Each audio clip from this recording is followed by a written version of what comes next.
మీరు చూడాలనుకున్నదే మీరు చూస్తున్నది SV99 న్యూస్.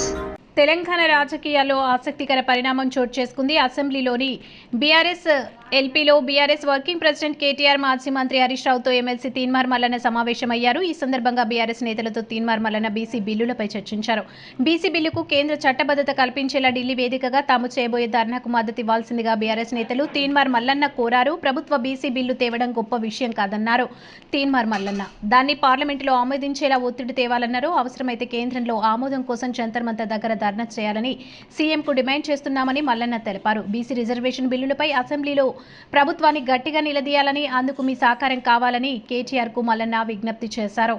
అన్ని పార్టీల మద్దతుతో బిల్లును ఆమోదించాలని సీఎం రేవంత్ రెడ్డికి విజ్ఞప్తి చేశారు. కాగా తీన్మార్ మల్లన్నను ఇటీవల కాంగ్రెస్ పార్టీ సస్పెండ్ చేసింది. ప్రభుత్వం చేపట్టిన కులగణన సర్వే రిపోర్టులు పేపర్లు తగలబెట్టడంపై కాంగ్రెస్ పార్టీ క్రమశిక్షణ కమిటీ ఆయనకు షోకాజ్ నోటీసులు జారీ చేసింది. వాటికి రిప్లై ఇవ్వకపోవడంతో పార్టీ నుంచి ఆయన్ను బహిష్కరించింది. సీఎం రేవంత్ రెడ్డి కక్షపూరితంగా తనను సస్పెండ్ చేయించారని తీన్మార్ మల్లన్న అనంతరం ఆగ్రహం వ్యక్తం చేశారు. బీసీలను తొక్కేసే కుట్ర జరుగుతుందని, కులగణన మొత్తం తప్పుల తడక అని ఆరోపించారు. తీన్మార్ మల్లన్న బీసీ వాదంతో కొత్త పార్టీ పెట్టనున్నట్లు కూడా వార్తలు చక్కర్లు కొట్టాయి. అంతేకాదు గత బీఆర్ఎస్ ప్రభుత్వ హయాంలో కేసీఆర్, కేటీఆర్ కు వ్యతిరేకంగా తీన్మార్ మల్లన్న సంచలన వ్యాఖ్యలు చేశారు. రాష్ట్రాన్ని భ్రష్టు పట్టించారని తీవ్ర స్థాయిలో విమర్శించారు. పెద్ద ఎత్తున అవినీతి చేశారని ఆరోపించారు.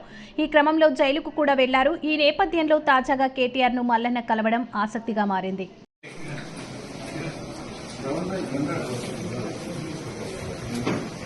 జరిగి